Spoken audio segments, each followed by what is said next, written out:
क्या आपने किसी इनविजिबल आदमी को देखा है?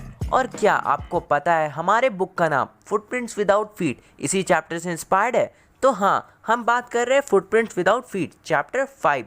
तो चलिए ये चैप्टर शुरू करते हैं। और शुरू करने से पहले आप मेरे चैनल को लाइक कीजिए, सब्सक्राइब कीजिए और बेल का आइकन दबाना तो ना ही भूलिएगा। और हाँ, स्पेशली शेयर करना। तो चलिए चैप्टर शुरू करते हैं। ये स्टोरी एक साइंटिस्ट के बारे में है जिसने गायब होने का, अदृश्य होने का एक जोड़ा निकाला, यानी कि दवाई निकाला। और उसने उस दवाई का यूज़ अच्छे कामों के लिए किया या खराब कामों के लिए, ये तो स्टोरी में पता चलेगा। तो स्टोरी शुरू करते हैं। दो लड़के नंगे पांव कीचड़ वाले ताजे पैरों के निशान को देखते हैं और वे दोनों हैरान हो जाते हैं कि कोई आदमी लंदन के शहरों के बीचों बीच एक घर की सीढ़ियों के पास क्या कर रहा है और वो आदमी कौन है। और जैसे ही उन बच्चों ने ध्यान से उस जगह उस दृश्य को देखा तो उन्हें कुछ अदृश्य देखने के लिए मिला, मतलब कुछ अनसर्टेन। वो जो कीचड़ के पांव थे वो ऑटोमेटिक चलते हुए आगे जा रहे थे और जैसे जैसे वो वहाँ का कीचड़ ख़त्म होते गया, वहाँ का फुटप्रिंट्स भी ख़त्म होने लगा। उन दोनों लड़कों ने काफ़ी दूर तक उस निशान का पीछा किया जो चलते हुए जा रहा था, पर धीरे धीरे कीचड़ ख़त्म होने के कारण वो निशान को ज़्यादा आगे तक नहीं देख पाए। एक्चुअली में वो दोनों लड़के थे, वो एक साइंटिस्ट का पीछा कर रहे थे जिसने ह्यूमन बॉडी को ट्रांसपेरेंट करने का एक जोड़ा, एक दवाई निकाला है। और उस साइंटिस्ट का नाम था ग्रिफिन। और उस साइंटिस्ट ने अपने एक्सपेरिमेंट में ये फाइंड किया था कि कोई भी आदमी कैसे इनविजिबल हो सकता है। और फाइनली उसने एक रेयर ड्रग्स को सॉलो किया, खाया, और उसने उसके बॉडी में रिएक्ट हुआ और धीरे धीरे उसका बॉडी ट्रांसपेरेंट हो गया, बिल्कुल एक ग्लास के जैसा।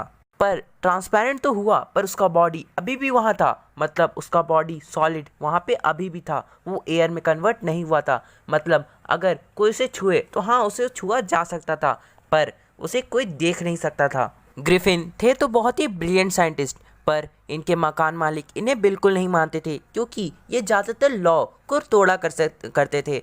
वे कानून पे बिल्कुल भी विश्वास नहीं करते थे। ग्रिफिन के गुस्सा वाले स्वभाव को भी ये जताता है क्योंकि ग्रिफिन ने इसके रिएक्शन में, मतलब रिवेंज लेने के लिए, मकान मालिक से उनके पूरे घर को जला दिया था। बेसिकली ग्रिफिन ने ये काम इनविजिबल होने के बाद ही किया होगा। और ग्रिफिन जब वहाँ से भाग रहे थे उस घर को जलाने के बाद, तो उन्होंने अपना पूरा क्लोथ्स अपने बॉडी से रिमूव कर लिया था ताकि कोई उन्हें देख ना पाए, क्योंकि बेसिकली उनका जो बॉडी है वो इनविजिबल हुआ है, पर अगर वो क्लोथ पहनेंगे उनके सॉलिड बॉडी पे ऑफकोर्स वो दिखेगा। पता नहीं अभी तक मेरे मन में क्या क्या ख्याल आ रहा है, उन्होंने अपना पूरा का पूरा क्लोथ हटा दिया होगा। काफ़ी काफ़ी छोड़ो, आगे बढ़ते हैं। ग्रिफिन अब अपने आप को बिल्कुल होमलेस फील कर रहे थे क्योंकि ना अब उनके पास क्लोथ थे, मनी थे, और वो बिल्कुल ही इनविजिबल थे। ना अब उन्हें कोई देख सकता था, ना उनके पास अब पैसे बचे थे, और ना ही उनके पास क्लोथ थे क्योंकि उन्होंने क्लोथ अपना सारा फेंक दिया था। और जो कुछ क्लोथ थे वो तो उस आग में जल गए थे, उन्हीं के क्लोथ उस आग में जल गए थे क्योंकि वो सभी एक ही घर में रहते थे। ग्रिफिन तब तक किसी के पहचान में नहीं आए थे जब तक उन दोनों बच्चों ने उस ग्रिफिन के फुट को देखा था, क्योंकि ग्रिफिन के फुटप्रिंट्स में फुट में कीचड़ लग गए थे। हाँ, ग्रिफिन उन दोनों बच्चों से बच के भाग तो गए पर उनका अभी तक एडवेंचर बिल्कुल भी ख़त्म नहीं हुआ था, उनका अभी तो एडवेंचर शुरू हुआ था। तो बेसिकली कमेंट करके तो ज़रूर बताना कि अगर आप इनविजिबल होगे तो क्या क्या करोगे। वैसे मैं क्या क्या करूँगा मैं पब्लिकली नहीं शेयर कर सकता। तो चलिए आगे बढ़ते हैं। ऐसे अब ग्रिफिन के पास तो कोई ड्रेस बचा नहीं था और वो विंटर का समय था, उन्हें ठंडा लग रहा था, बहुत ही ज़्यादा ठंडा। तो वो सोचते हैं चलो ना शॉपिंग कर लेते हैं, पर शॉपिंग का मतलब ये तो नहीं है कि वो पैसा देंगे क्योंकि उनके पास पैसा भी नहीं था और वैसे भी वो इनविजिबल थे, तो उन्हें बहुत ही अच्छा मौका मिलता है और वो जाते हैं लंदन के एक स्टोर में अपने लिए कपड़ा खरीदने। तो चलते हैं, देखते हैं आगे क्या होता है। शॉप क्लोज होने का टाइम हो रहा था और ग्रिफिन तुरंत अंदर घुस जाते हैं शॉप के क्लोज होने से पहले, और फिर वो राहत के सांस लेते हैं। वो बहुत ही बड़ा मॉल होता है और वहाँ पे वो जाके अपने लिए वार्म क्लोथ ढूंढते हैं, पर उससे पहले वो खुद बहुत सारा खाते हैं। वो रैपर खोलते हैं, फाड़ते हैं और कुछ कुछ खाते हैं वहाँ पे, वो भी बिना कोई भी पैसे दिए। फिर उन्होंने शूज़ पहना, ओवरकोट पहना और उसके बाद एक बड़ा सा हैट अपने सिर पे लगाएं। उसके बाद वो बिल्कुल फुली ड्रेस्ड और विजिबल पर्सन बन गए। उसी शॉप के अंदर एक किचन था रेस्टोरेंट का, और वहाँ पे वो जाके कोल्ड मीट और कॉफ़ी पिए। बस इतना ही नहीं, वो वहाँ पे जाके स्वीट्स भी खाएं और थोड़ा बहुत वाइन भी पिए। थोड़ा बहुत पिए कि ज़्यादा पिए ये नहीं दिया, गलती से थोड़ा बहुत बोल दिया। आगे बढ़ते हैं। ये सब कांड करने के बाद वो वहीं पे सो गए, ग्रिफिन जो थे वहीं पे जाके सो गए। और फिर सब कुछ ठीक ही रहता अगर वो अगला मॉर्निंग जल्दी उठ जाते तो, पर ऐसा नहीं हुआ। वो लेट से उठे, उनसे पहले वहाँ के स्टाफ असिस्टेंट वहाँ पे पहले ही पहुँच चुके थे। और जैसे ही ग्रिफिन ने देखा कि कुछ लोग कुछ कपल उनके पास आ रहे हैं, तो ग्रिफिन डर के मारे भागने लगे। और वैसे ही भी अब ग्रिफिन जो थे फुल्ली विजिबल मैन थे, उन्होंने पूरा ड्रेस पहन के रखा था। और इसलिए जो लोग थे जो उन्हें भागते हुए देखे तो वो लोग भी उनका चेस करने लगे। ये कॉमन सी बात है, अगर आप किसी को भागते हुए देखते हैं तो आप भी उसका चेस करने लगते हैं, लगता है कि वो कुछ कांड करके भाग रहा है। वही हुआ इनके साथ भी। तो आगे देखते हैं क्या हुआ। तो इस बार क्या होता है, इस बार भी वही होता है जो इन्होंने पिछले बार किया था। फिर से ये अपने आप को इनविजिबल करते हैं, पर इसके लिए इन्हें फिर से अपनी कपड़े गंवानी पड़ती है। तो उन लोगों से बच गए, पर ये जनवरी का महीना था, उन्हें काफ़ी ठंड लग रहा था।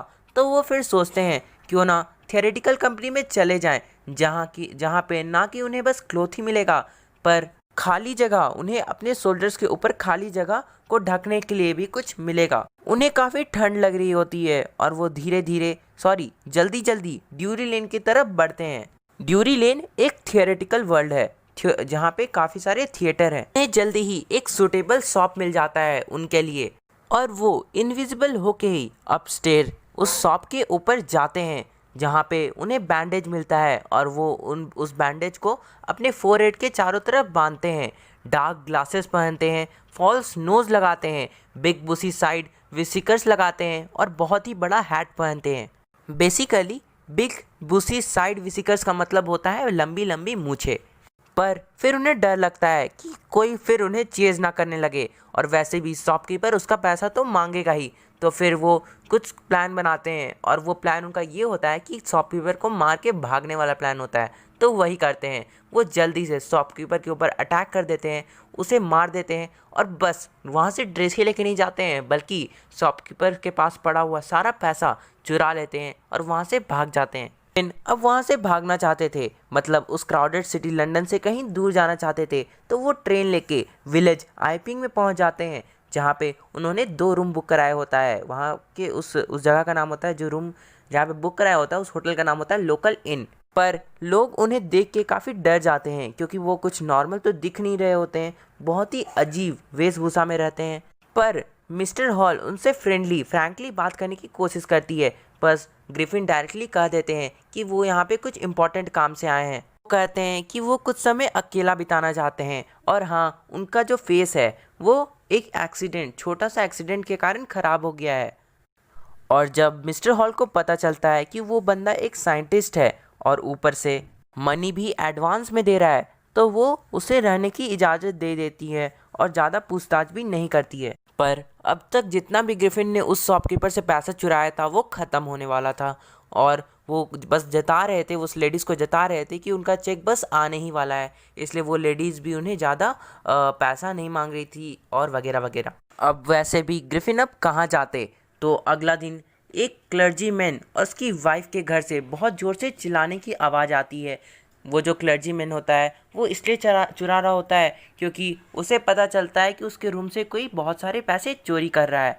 तो वो जो क्लर्जीमैन होता है वो बंदूक लेके उस रूम के पास जाता है, और जैसे ही वो उस रूम के पास जाके बंदूक उठाता है और कहता है सरेंडर, तो वो चौंक जाता है कि उस रूम में कोई रहता ही नहीं है, क्योंकि वो इनविजिबल ग्रिफिन जो होते हैं इनविजिबल होके उस घर में चोरी करने गए होते हैं। जेंट और उनकी वाइफ ने डेस्क के नीचे, कर्टेन्स के पीछे, इवन की चिमनी के ऊपर भी देखा, पर वहाँ पे कोई नहीं मिला। हाँ, वहाँ पे कुछ भी मिसिंग नहीं था सिवाय पैसों के।